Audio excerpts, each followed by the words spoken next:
राधा रानी जी कौन है? राधा रानी के बारे में क्या पब्लिक में चर्चा होनी चाहिए या नहीं होनी चाहिए? अब यही प्रश्न ऐसा है, ठीक है, बोला है आपने, श्री जी के विषय के लिए आपको 18 साल तक ब्रज में ही रहना होगा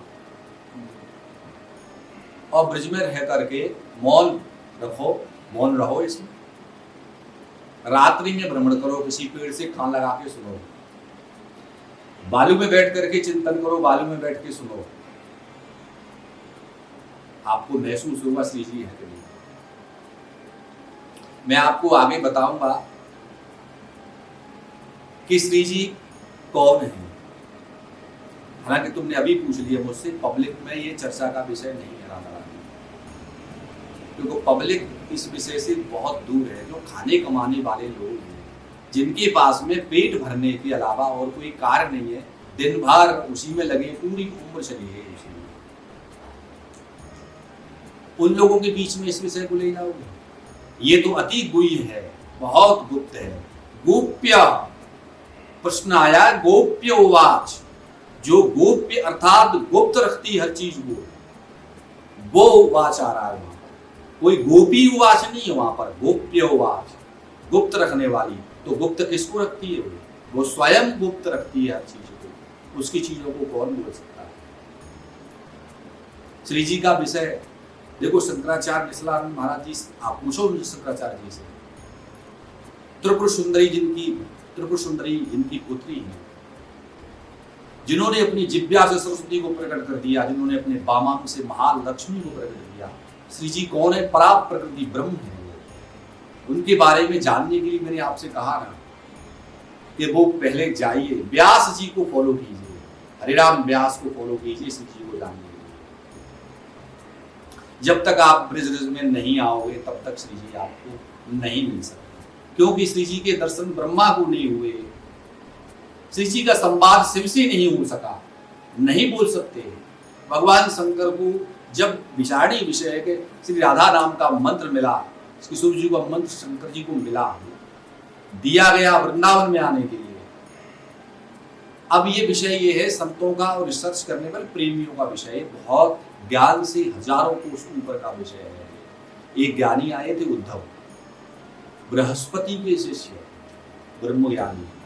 तो ये ज्ञानी क्या है? ये ज्ञानी तो कहने कहा मैं तुमसे अभी अभी कहा था कि ऊंची आसन बैठके करें ज्ञान को गल्लो, ओ हम ते कहते माया छोड़ो आप बिछा में पल्लो। वो हेलीकॉप्टर ले करके अपना उनका हेलीकॉप्टर चल रहा है, बिना 20-25 लाख के नीचे बताने के लिए। उन ज्ञानियों की क्या है उनके पास में?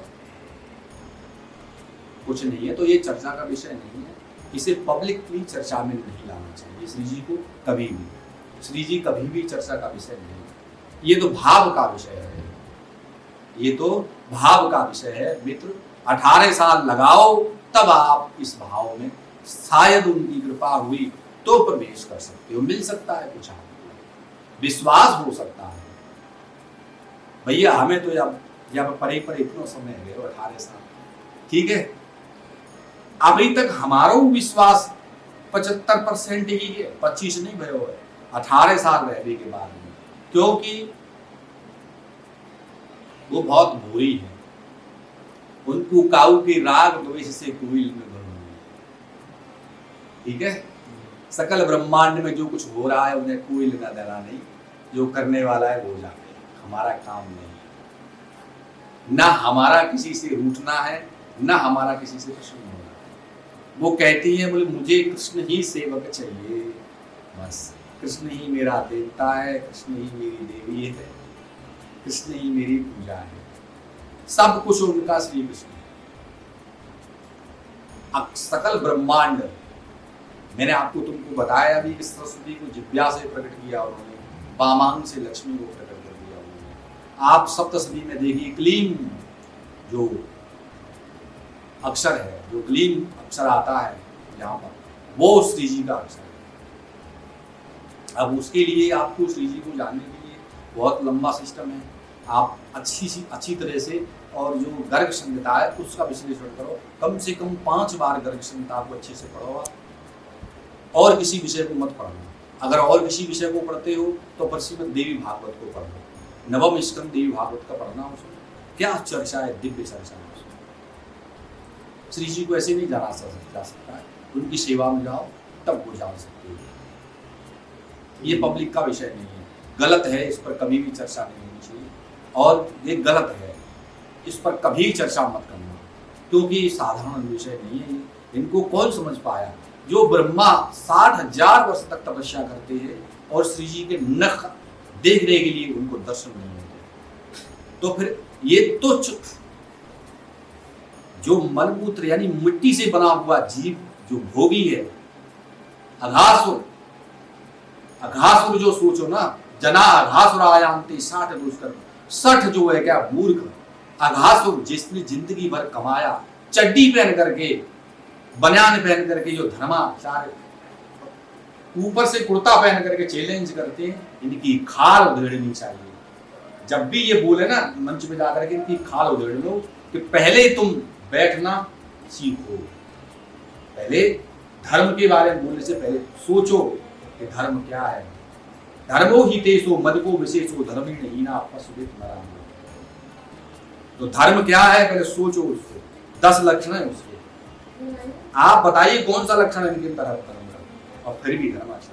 चड्डी पहनती है सब, जो भी बोले, जो भी बोलता है सीधा उसको खड़ा करो और उसके कपड़े खुलवाओ। जब चड्डी बनियान और कुर्ता मिले ना, सूतो उसको ढंग से। और कोई तरीका नहीं है, यही तरीका है कलयुग में बांधना। बस जो भौंके तेरा विषय कथा सुना रहा है, जिसकी सुना रहा है उसी पे टका है। दूसरा शब्द बोला उसने, तुरंत उसकी चड्डी को चड्डी बनियान और इसने कुर्ता पहन रखा है, सीधा बोल दो। ध्यान रखना, वैदिक सनातन पद्धति में ये तीनों चीज निषेध है, नीचे से पहनने वाला और ऊपर से पहनने वाला। इसलिए बोलो ही मत। श्री जी के विषय पर कोई संसद नहीं होनी चाहिए, कोई चर्चा नहीं होनी चाहिए समाज में, क्योंकि श्री जी बहुत दिव्य है। गुह्यात गुह्य गोप्तित्वम, आप सप्तशती को पढ़ना, उसमें आप देख लो तीसरी का जो सप्तशती का पूर्ण अक्षर है, पूर्ण मंत्र है, वो जो है उसमें सिद्ध कुंजिका में जो पूरा मंत्र है, उस मंत्र को पढ़ना, फिर पता लगेगी आपको श्री जी को। ठीक है लाला? ठीक है। और कोई प्रश्न तुम्हारा? बस गुरु जी, और हमारे यही प्रश्न थे।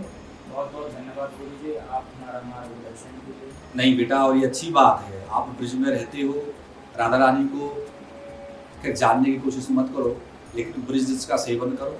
और धन्य है तुम्हारे पितृ, पता नहीं कितनी पीढ़ियों का आशीर्वाद है इस ब्रिज में, वृंदावन में। नहीं तो वृंदावन में आना नामुमकिन है, नहीं आ सकता।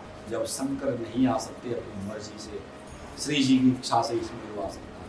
अब कैसे हुआ ये विषय छोड़ दो, क्योंकि तुम्हारे पास में तो ये बड़े बड़े जो भौंकते हैं ना, इनको ये तक मालूम नहीं है कहाँ से आया हूँ और कहाँ जाऊँगा, ये नहीं बता सकते।